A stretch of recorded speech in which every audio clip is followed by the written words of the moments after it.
Hey, grade 7, I have been in canoes. That is huge.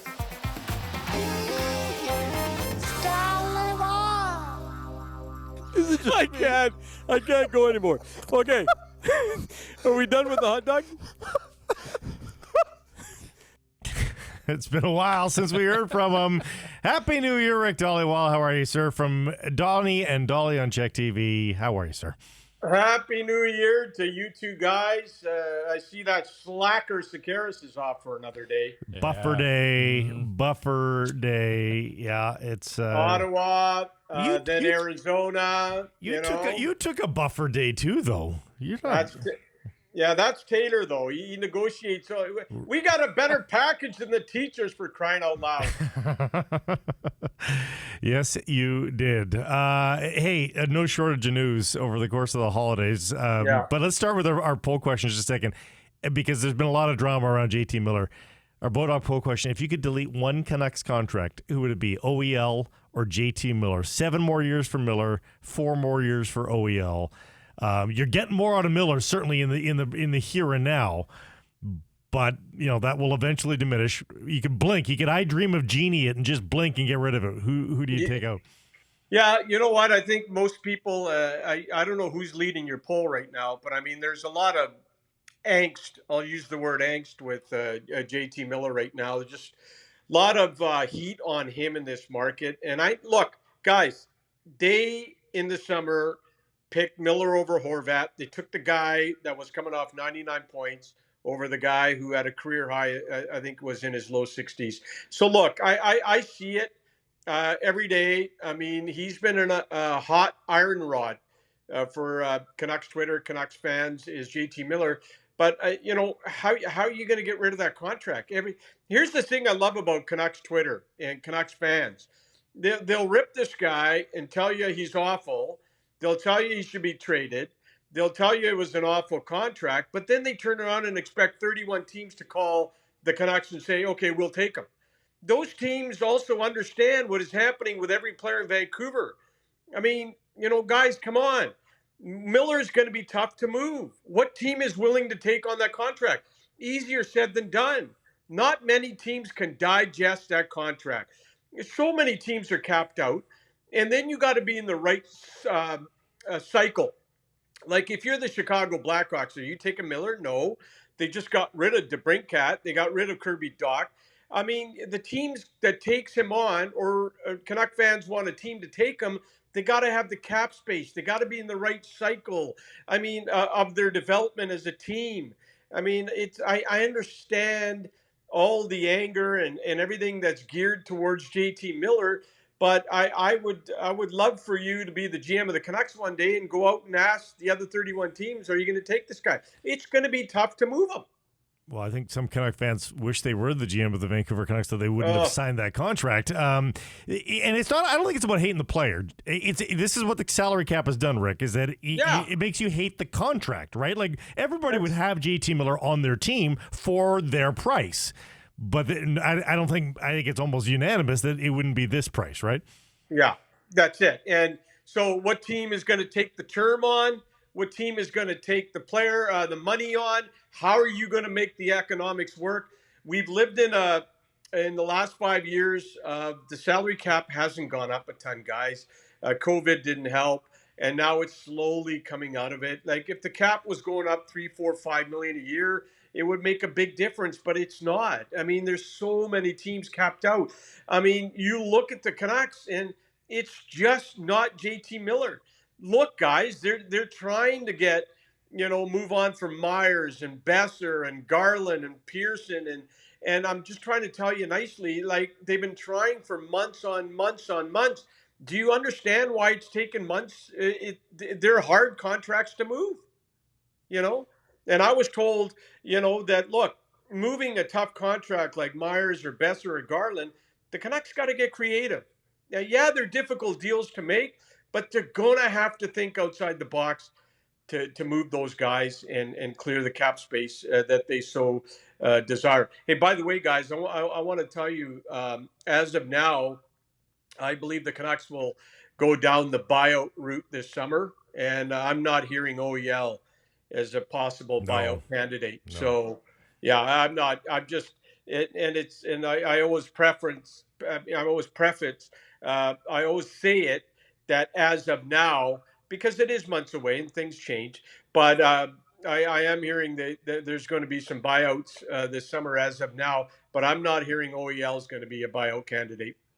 Ricky, you had Canuck Nation buzzing yesterday. I know that you're not back on the show till tomorrow, but you're hard at work, working the phones. You tweeted out that the Canucks have checked in on Alexis Lafrenière of the Rangers. Elaborate a little. What, in your mind, what does that mean that they've checked in on this player? Yeah, Jeff, first of all, I just want to say the Canucks know this player inside out. Lafreniere's old agent, as you two are aware of, is current Canucks assistant GM Emily Castonguay. The Canucks have checked in on him. He was made a healthy scratch last week by the Rangers. Lots of teams, guys, have checked in on the former first overall pick from 2020. 69 points in 172 games with the Rangers. He did get 19 last year, guys. He's only 21, up and down under head coach Gerard Gallant. I think the Canucks have had their eyes on this player for a while, okay? Can a change of scenery help this player? But here's the problem. And I'm sure there's a ton of teams that have checked in on him. He's not having he's been up and down with the Rangers, let's be honest. It's okay to check in on a player, but he's not going to be cheap. But the Canucks do have assets like Bo Horvat right now to pull this off if, capital letters, if the Rangers decide to move him. Lafreniere is the type of player the new regime in Vancouver is looking for. Now, remember this, guys. One thing about this regime that they've been steadfast since the day they got in Vancouver is they've said we want to get younger, preferably 26 and under, and we want to get faster. I believe they got faster with the Mikheyev signing. Obviously, that improved the overall team speed, but younger, and before he was traded to Montreal, the Canucks also checked in on Blackhawks forward Kirby Dach. But so I want you to think about what Chicago got for Kirby Dach, first and a second rounder, picks 13 to 66. Right now, I've been told the Canucks do not want to trade their first rounder from this year, right? So these are tough. When you got these young players like Dach and Lafreniere,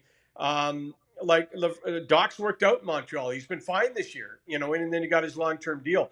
But I just think it's going to cost a lot. There's danger on the Rangers side of a former first overall pick going somewhere else and lighting it up.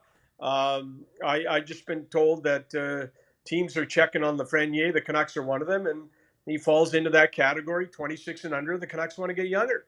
The one category he doesn't fit into, though, is a position of need. And if they are to trade Bo Horvat, Lafreniere's a winger, and he doesn't play the middle, or at least he hasn't for the New York Rangers. And so I don't disagree, the age range and the familiarity with Emily Castonguay and all that kind of stuff. But ultimately, if Horvat goes out the door, this team's pretty thin up the middle.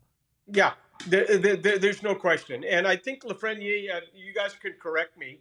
I think he's played a little center in New York. I may be wrong, but you guys can correct me if I'm wrong. But you're right.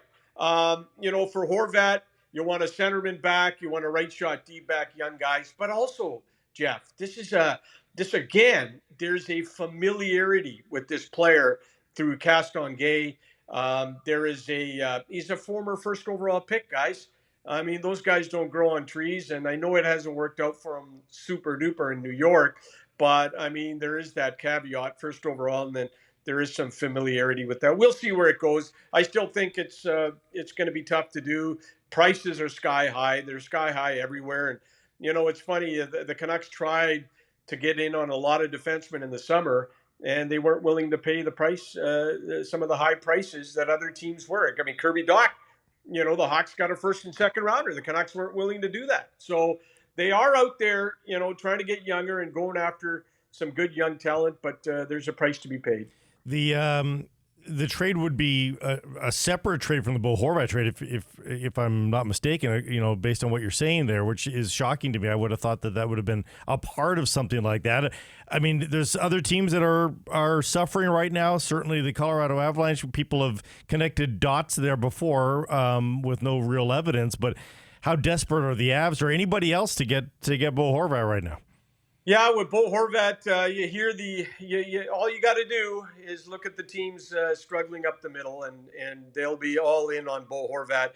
The Horvat update I got for you guys is that teams call and Canucks listen, and but I have in the last couple of weeks heard you can trade him or you can re-sign him. I think the Canucks talk internally about Bo Horvat every day, and how can is there a possible way we can make the numbers work? Bo's put himself in a position to get a really nice raise on his next deal. He'll get it, whether it's in Vancouver or on July 1st, or if his agent's allowed to talk with another team before a trade. He's put himself, I think the number that everyone is kind of accustomed to now is either 8 or over 8 for Bo Horvat. Can the Canucks do it? It's going to be tough. They got to keep an eye on a guy named Pettersson, whose contract's up too, and we know which way he's trending. It's not going to be cheap to do Elias Pettersson. And can you have Pettersson at 9-10, Horvat at 8? Can you have a Miller at 8? And all of a sudden, that's a lot of money chewed up by 3 guys. So I do think that, I was told this week it's pretty wide open in terms of Horvat. You can move him. Teams call and they listen, or you can try and, by hook or crook, find a way to make him and his agent, Pat Morris, happy. By the way, guys, Pat Morris is going to be in town January 24th and 25th for the prospects game. They do represent, by the way, Pat Morris does represent Connor Bedard, the great wonder kid. I'm going to be interested to see if the Canucks and Morris meet when he's in town on January 24th and 25th. They did not meet when Rutherford was in Toronto for the Hockey Hall of Fame weekend, and they did not meet with him then. I'm going to be really interested to see if they hook up with Pat January 24th or 25th. I do know one guy that has a meeting with Pat Morris, guys, when he's in town. Who's that? Me. I owe him dinner. I lost a bet. Oh, really? Yeah, so I got to pay up. Pat and I'm gonna take him out for dinner. I lost a bet, and it was a couple of years ago. It was a stupid bet by me. I'm always doing stupid things. I said that I bet him that Triumph was going to re-sign in Vancouver, and he said he wasn't. And then, of course, the Canucks don't re-sign him over $200,000. So he wants his steak.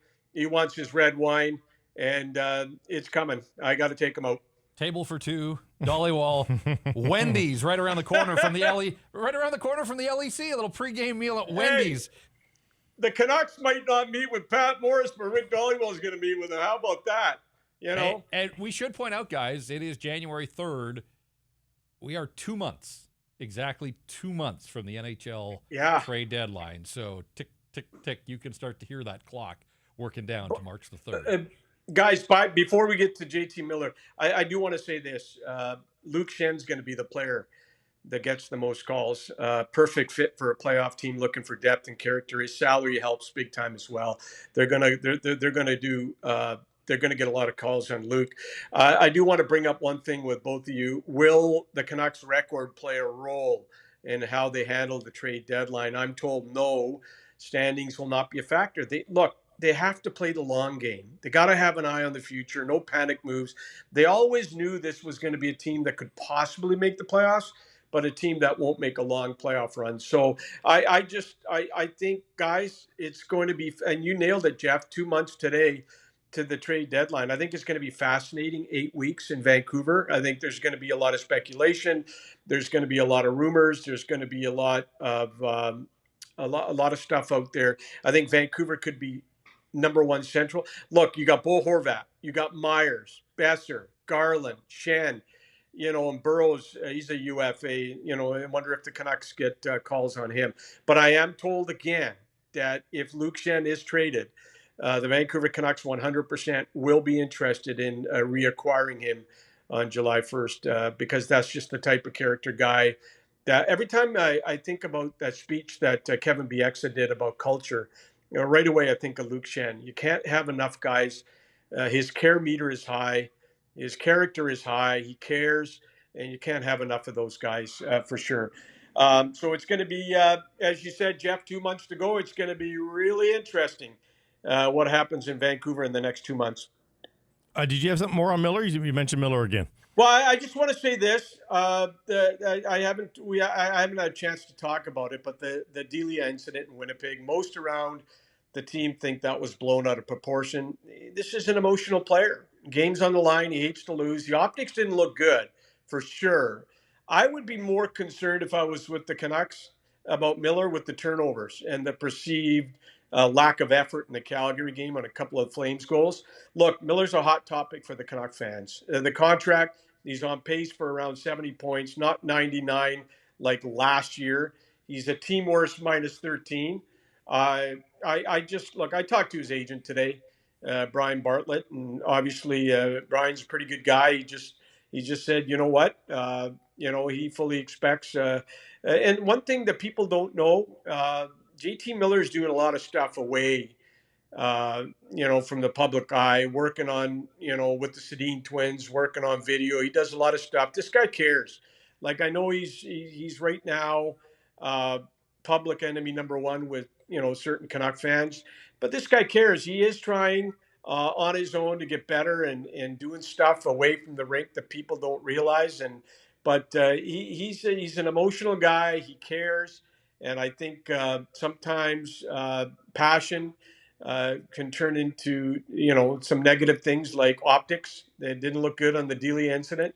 But I just think this guy cares. And I know people are pretty hot after him right now. But I think the management and the coaching staff, I think they believe in this player and they like this player a lot. Hey, before you go, not a great season for Jonathan Lekkerimäki in league play, and then he goes to the World Juniors, where you'd hope that he could rise to the occasion, and it's not really happening for him. Elias Pettersson on D is doing okay, but Lekkerimäki, not so much. Are the Canucks starting to see any of that? No, I was just going to ask you if I can give you a Lekkerimäki update. He was benched by the Swedish coach Magnus Havlid against Finland yesterday. It's been a tough season. First, he had the concussion earlier this season. Before that, he had the mono. I really do wonder if this kid should have played in Vancouver with the Giants this season, not a men's league in Sweden. Maybe his agents, Jerry Johansson and Scott Bonner, put him in the Western Hockey League next year to get his confidence back, swagger back. Look, you got drafted because you got a great shot. You got drafted because people say you're a pure goal scorer. Well, let's put you in a position to succeed. To score goals and show your sniping ability. I think that look, he's had a tough stretch, but the franchise is down on him. They're not down on him. They just think that, you know what, it's been a tough year. He's had some issues, obviously, concussion, mono. He could still play in the World Juniors next year, guys. So, but I think that, and just this is my views and not the agents or the team. But I was really hoping this kid would play in Vancouver with the Giants, score 40, 50 goals. And you look at Klimovich, the reason Klimovich got to play in the AHL right away, because he was so physically mature and he almost had a pro body at such a young age after the draft year, and he got to play. But I don't know. I know no one's down on him. I know that he's had a tough year, but the team still believes in this kid. The agents do. But I would put that kid in the Western Hockey League, Blake, next year and let him light it up. I'll let you know, on New Year's Eve, I went to the liquor store, and I thought, you know what, it's New Year's Eve. I want something different. I want something a little bit different. I want a cocktail. And this might be below you being the connoisseur that you are, but I bought Crown and Coke in a can, and it was delicious. It was delicious. I have tried that, and I didn't like the one in the can. Because listen to me. They put in only a certain amount of, it's all measured. I don't measure. It was pretty stiff. It was pretty stiff. Just a whole lot of stuff going in. A little bit. I need my ice cubes and I need my Coke. But you did like it though, eh? Yeah, it was delicious. It brought me back. It was it was undeniably delicious. I'll give you that. So you're on the right track. I'm taking a couple of weeks off. It was a rough December. Yeah, me too. Recovery mode. Okay, listen, I want to wish both of you a happy new year, all your listeners, all the listeners of Donnie and Dolly as well, as we start this new year. And all I got to say to you guys is buckle up. the next 2 months are going to be very interesting in the city of Vancouver when it comes to the Canucks. We'll be watching tomorrow. Thanks, Ricky. Thanks, Dolly. All right, guys, take care. The one and only Rick Dhaliwal there. Anything strike you?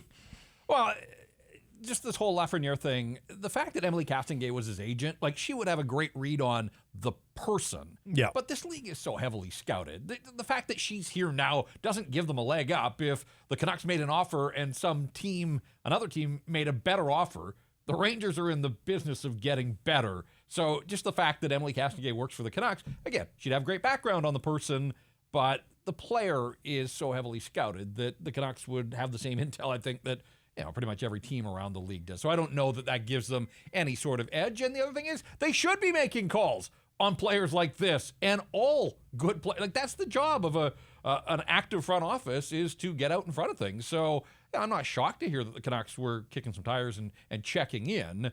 Where it goes from here, I suppose, it feels like a difficult deal to complete for the Vancouver Canucks for the reasons that Rick laid out there. Yeah, exactly. Having interest is one thing that would certainly connect the dots, but actually consummating a deal, it would seem awfully difficult. And if they're not ready to bail on guys like Hedl when Hedl was down in the dumps for a number of years, boy, you'd think you'd protect Lafreniere for a little while longer as well. And it's all brought to you by Audi Downtown Vancouver. Fabulous deals. You want your car to match the year you're in, don't you?